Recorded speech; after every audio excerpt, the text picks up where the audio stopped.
हरे कृष्णा। तो ब्रह्म मुहूर्त के बारे में आज हम लोग चर्चा करेंगे कि ब्रह्म मुहूर्त में हमें क्यों उठना चाहिए और शास्त्र जो है इसके बारे में क्यों इतना जोर देते हैं।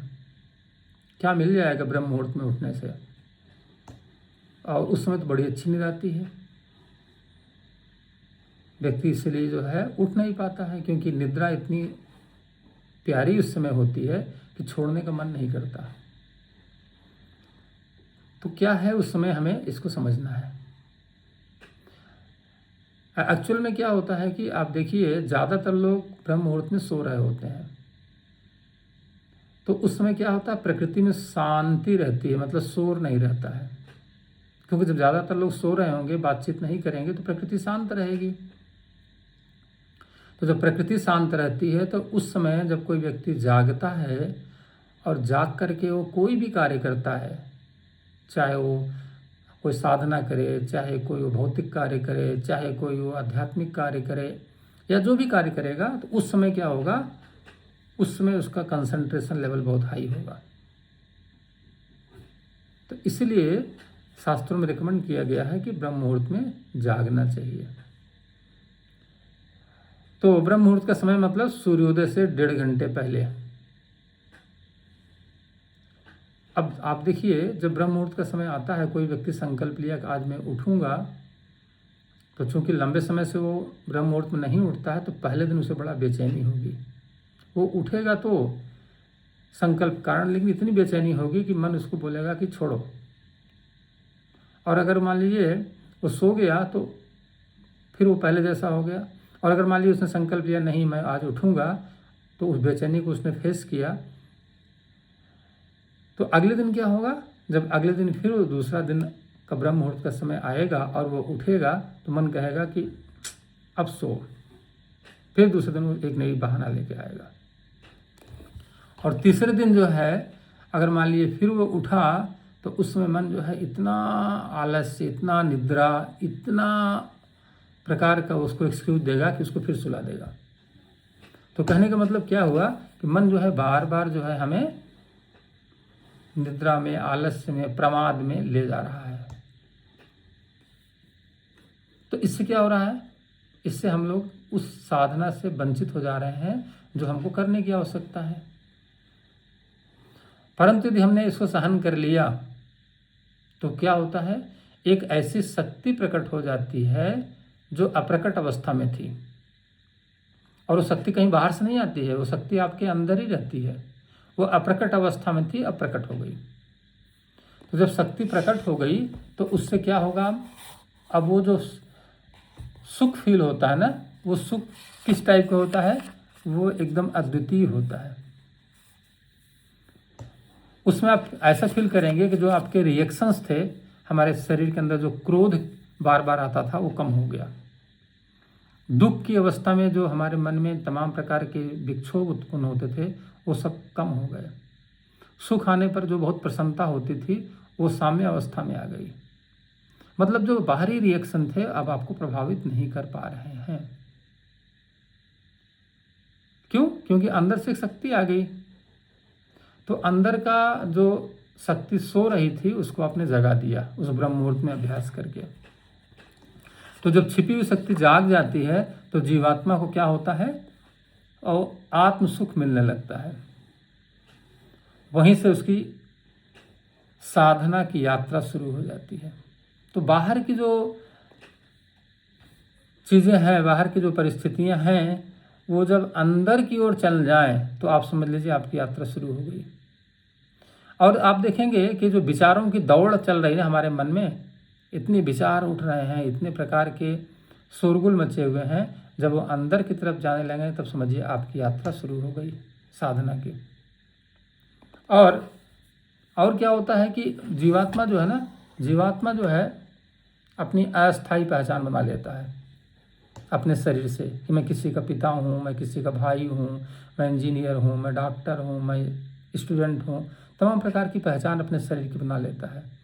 उस पहचान से जब हट करके वो अपने वास्तविक पहचान में आ जाए तो समझिए साधना की यात्रा शुरू हो गई। तो एक्चुअल में क्या होता है कि जिस दिन जो है मन जो है विशेष रूप से आपको सुलाने का प्रयास कर रहा है, उसी दिन समझिए आपकी चेतना सबसे अधिक जागृत अवस्था में है। हमें समझना चाहिए ये मन की एक प्रवृत्ति है, विशेष प्रवृत्ति है। मन क्या करता है? मन किसी वस्तु से, किसी व्यक्ति से और किसी विचार से जुड़े रहना चाहता है। ये उसकी विशेष प्रवृत्ति है। और कुछ नहीं मिलेगा ना तो भविष्य की कल्पना करेगा, और भी कुछ नहीं मिला तो जो समस्याएं मान लीजिए कुछ नहीं रही तो भविष्य की समस्याओं के बारे में सोचता रहेगा।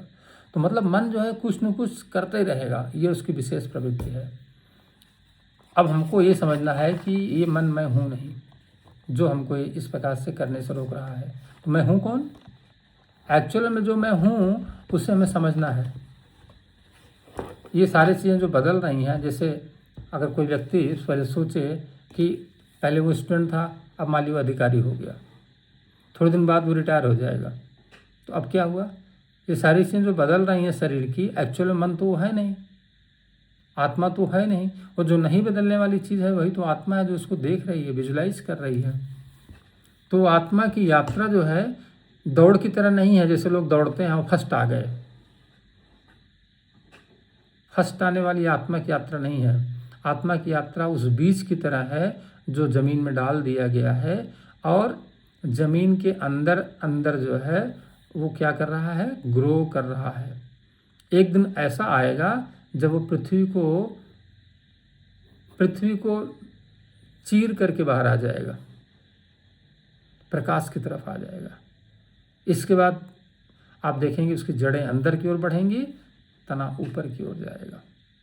तो आत्मा की यात्रा इस तरह की होती है, दौड़ की तरह नहीं है कि हाँ फर्स्ट आ गए चलो भाई।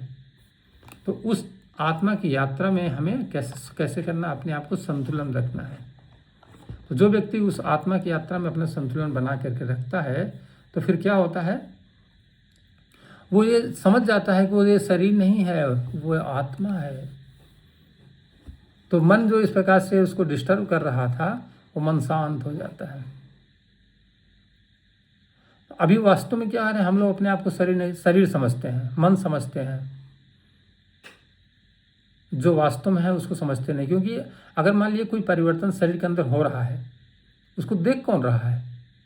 विचार आ रहे हैं, उसको देख कौन रहा है? कोई ना कोई देख रहा है ना उसको, वो मन तो नहीं देख रहा है। जो देख रहा है वही बदल नहीं रहा है, वही बदलने वाला नहीं है। वही चीज़ हमें समझना है। तो वो कौन है? वो आत्मा है जो कभी नहीं बदलती। और वही क्या है? वही आनंद का स्रोत भी है, क्योंकि वो आत्मा जो है भगवान का अंश है। भगवान भगवद गीता में बताते हैं कि आत्मा कौन है। भगवान कहते हैं कि ममैवांशो जीवलोके जीवभूत सनातन, ममैवांशो मम एव अंशः, it is my part and parcel. तो आत्मा क्या है? भगवान का एक अंश है। इसलिए कहते हैं ईश्वर अंश जीव अविनाशी, चेतन अमल सहज सुख राशि। ये सुख की राशि है, मतलब हैप्पीनेस का भंडार है। तो वो आत्मा जो है, जो हैप्पीनेस का भंडार है, अभी उसके ऊपर माइंड का एक कवरिंग हो गई है। और माइंड ने क्या किया है? डिजायर्स का, अटैचमेंट का, फियर का, एंगर का, लस्ट का पूरा कवरिंग बना के रखा हुआ है। माने पूरी मोटी मोटी लेयर बना दिया है, जिससे उसको पता नहीं लग पा रहा है कि वो व्यक्ति एक्चुअल में कौन है। तो उसको अपनी पहचान ही वो अपनी भूल गया है। वो अपनी पहचान क्या समझ लिया है कि मैं तो किसी का पिता हूँ, मैं तो किसी का भाई हूँ, मैं तो डॉक्टर हूँ, मैं तो इंजीनियर हूँ, मैं तो मनुष्य हूँ, मैं तो अमेरिकन हूँ, मैं तो भारतीय हूँ। वो दुनिया भर डेजिग्नेशन उसने बना लिया, इसीलिए वो अपना अस्तित्व भूल गया। तो जब वो अपना अस्तित्व की पहचान समझ जाता है कि मैं कौन हूँ, तब उसको जो है आत्म सुख मिलने लगता है। उसके लिए यही साधना है कि ब्रह्म मुहूर्त में उठिए और आप ये जान करके कि मन ऐसा समस्या पैदा करेगा, क्योंकि वो हमने लंबे समय से उसको सुलाया है, लंबे समय से हम खूब ब्रह्म मुहूर्त में उसको सुलाए हैं और सुबह 7 से 8 बजे तक जागते हैं। तो इसीलिए हम अपने चेतना को, अपने स्वभाव, अपने स्वरूप को ही भूल गए हैं। अब हमें इसका साधना करके अपनी यात्रा की शुरुआत करनी है। तब वो अंदर जो बीज छिपा हुआ है ना, वो ग्रो कर जाएगा। तो अभी वो स्थिति है कि अभी हम लोग उसको सुला रहे थे, अब हमें उसको जगाना है। उसके लिए जो समय है वो ब्रह्म मुहूर्त का समय है, और ब्रह्म मुहूर्त के समय में यदि आप 21 दिन तक बिना किसी ब्रेक के लगातार अभ्यास करेंगे तो आपके सारे प्रतिरोध समाप्त हो जाएंगे, सारी प्रतिक्रियाएं समाप्त हो जाएंगी, आपके अंदर हैप्पीनेस आ जाएगा, और जो आप सुख चाहते हैं उस सुख को आपको कहीं बाहर से नहीं ढूंढना पड़ेगा, वो सुख आपके अंदर ही आपको प्रकट हो जाएगा। जैसे बादल जो होते हैं, जब सूर्य आकाश में रहता है तो बादल मान लीजिए चारों तरफ से हो गए, तो ऐसा नहीं है कि बादल होने से सूर्य कहीं गायब हो गया। सूर्य है, केवल बादल की वजह से हमको दिखाई नहीं पड़ रहा है। बादल छट जाते हैं तो सूर्य में दिखाई पड़ने लगता है। वैसे ही हमारी जो चेतना है ना, हमारी आत्मा जो है ना, समझिए कैसे सूर्य की तरह है, और ये हमारे जो डिजायर्स हैं, जो एंगर्स हैं, ये सब कैसे हैं, बादल की तरह हैं। जैसे से छटते जाएंगे वैसे वैसे हमारा स्वरूप हमको दिखाई पड़ने लगेगा, और फिर हम वास्तविक हैप्पीनेस को फील करेंगे। अभी नहीं फील कर रहे हैं क्योंकि अभी हम मन की बात मान रहे हैं। मन कहता है नहीं उठना है, अच्छा नहीं लग रहा है, हाँ ठीक है, मेरा मन नहीं कर रहा है, आज और सो लेते हैं।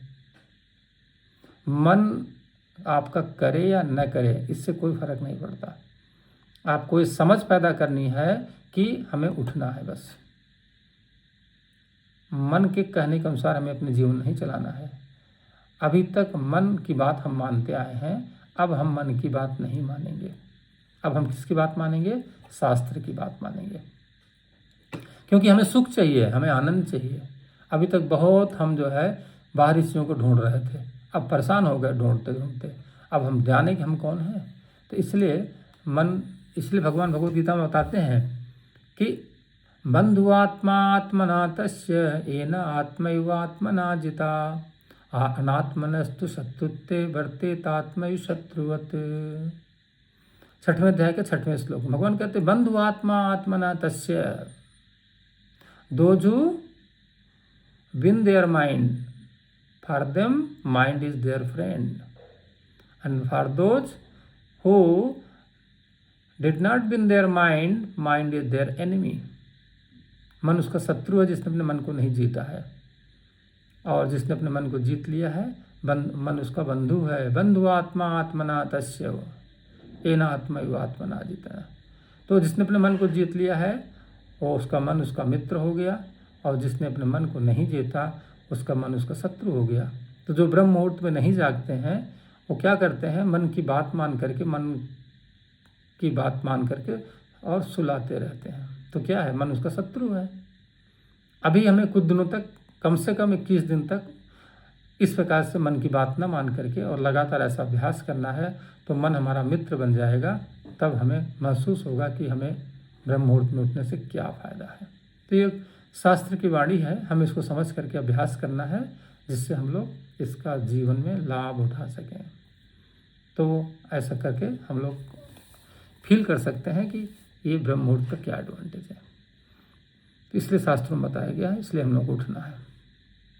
तो अभी हम लोगों को प्रैक्टिस करें, हम लोग प्रैक्टिस करना चाहिए, और इस भाव से कि हमारा इसी में हमारा कल्याण है। तो mind is wicket mind. Mind क्या करता है? आप देखिए, जैसे पानी है ना, हमेशा ऊपर से नीचे की तरफ बहता है, उसका स्वभाव है। वैसे माइंड का स्वभाव क्या है? सतोगुण से तमोगुण की तरफ जाता है। From goodness to ignorance. तो उसको हमें रोकना है। सतोगुण से तमोगुण की तरफ वो जाएगा, उसका स्वभाव है, आपको उसको सतोगुण में रखना है।